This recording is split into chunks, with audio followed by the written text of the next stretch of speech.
What's up, folk? Got some news to y'all. Not good for real.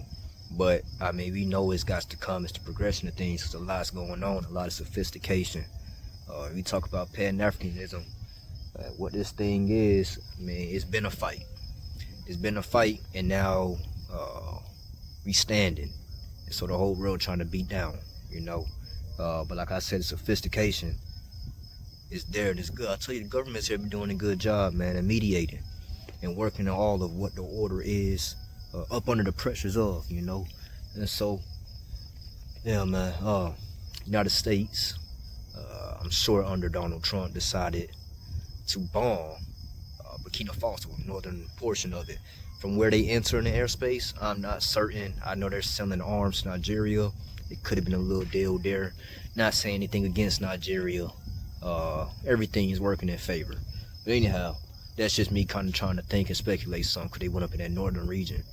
I think it was at 5:42 in the morning at local time in Burkina Faso. They sent 2 airstrikes. And when you're looking at these French news and other, they have a trend of saying 50, 100, 150 killed in those increments. Those are not the actual numbers. The confirmed numbers is 3 military and 1 civilian.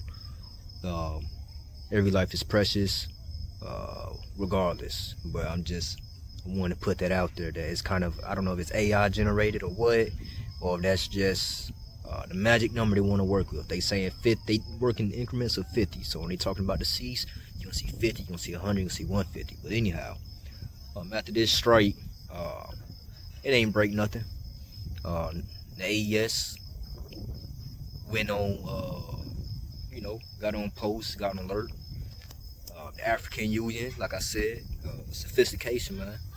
They come together, they're doing some wonderful things. I have some more news to share about them. The African Union pulled a summit together, and I think another 42 countries joined in. Everyone, right? I know the attack from Ukraine and Mali, nobody said anything. Here we have in South Africa, Guinea, Senegal, everybody saying something. Kenya says something about respect, the sovereignty, and to stop this unilateral military interference. They told the states, don't do that. Aha. So, you have Guinea, who put together a message alongside the AES Federation and said don't do such. Now, I bring up Guinea specifically to say a lot of the equipment, especially going to Bamako, is coming in through Guinea. So Guinea has been a partner working very tirelessly with the AES, and that's not so much known. I think back around late 1960s or 70s or so, so early, right, when they got their independence, it were, I know it were Mali, it were Guinea, or Guinea. Ooh, what's the name, man? The big country that touches Sierra Leone and Mali. That one. Anyhow, and Ghana, actually. Ghana was part of that. So how you have the AES today, those 3 countries, there used to be the 3 countries of Ghana, Guinea, and Mali. Now there were outside pressures, I think assassination or step down in the governments, and only Mali were able to stand in their sovereignty. And the 3 of them had to disband. Anyhow, so yeah, with that attack, and you also had Senegal, some other countries say, basically demand, what was the reason?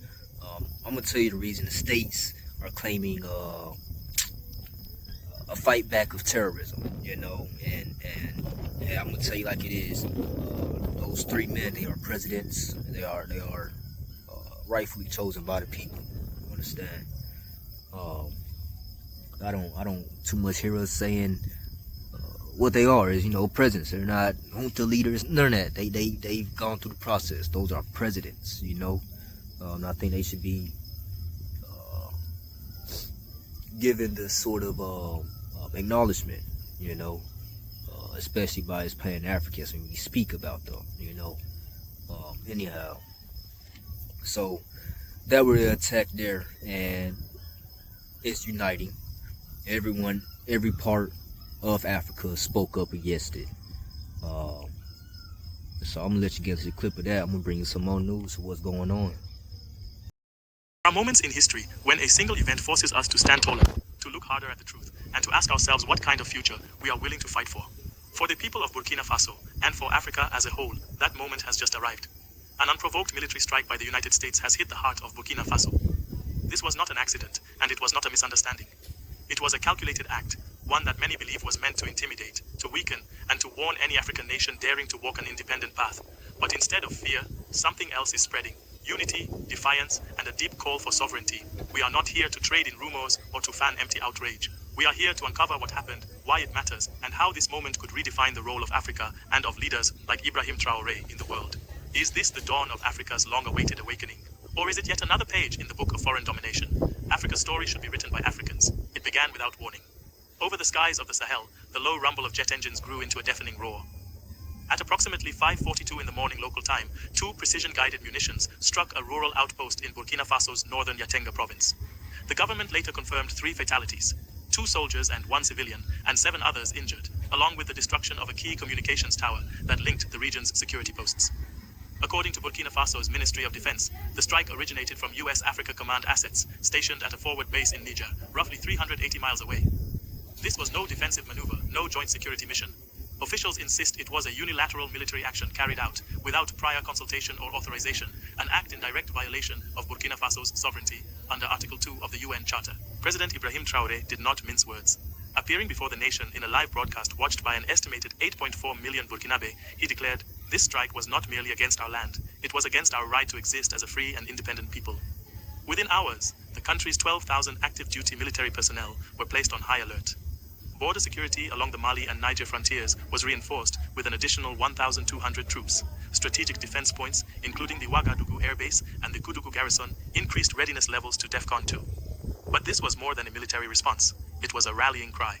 By nightfall, an estimated 35,000 citizens gathered in Ouagadougou's Revolution Square. Flags waved, drums beat, voices rose in songs of resistance. The crowd chanted, "Our land, our right, our future." A phrase that trended across West African social media platforms within hours across the continent. African news outlets broadcast continuous updates in Dakar and Nairobi. Panel discussions on radio and television dissected the meaning of the attack. Analysts debated whether this was a deliberate show of force meant to discourage other African nations from breaking away from traditional Western security partnerships, or a strategic blunder that could accelerate the Pan-African unity movement. In Washington, the Pentagon's statement framed the strike as a targeted anti-terror operation. But for many African leaders, it felt like déjà vu, a reminder of the past century's pattern of external powers enforcing their will on sovereign states, often under the pretext of partnership or security. By the close of that day, the intended intimidation had backfired, and in the eyes of millions, Ibrahim Traoré was no longer just the head of state. He was becoming a continental symbol of resistance, but this was only the spark. The real turning point came when Africa itself began to respond. By the next morning, the shockwaves from the strike on Burkina Faso had spread far beyond its borders. In the corridors of the African Union headquarters in Addis Ababa, an emergency session was convened, one of the fastest in AU history. Within 18 hours of the incident, foreign ministers from 42 African nations had joined a virtual summit to discuss the implications. The message that echoed from nearly every delegation was unmistakable. This was not just Burkina Faso's problem.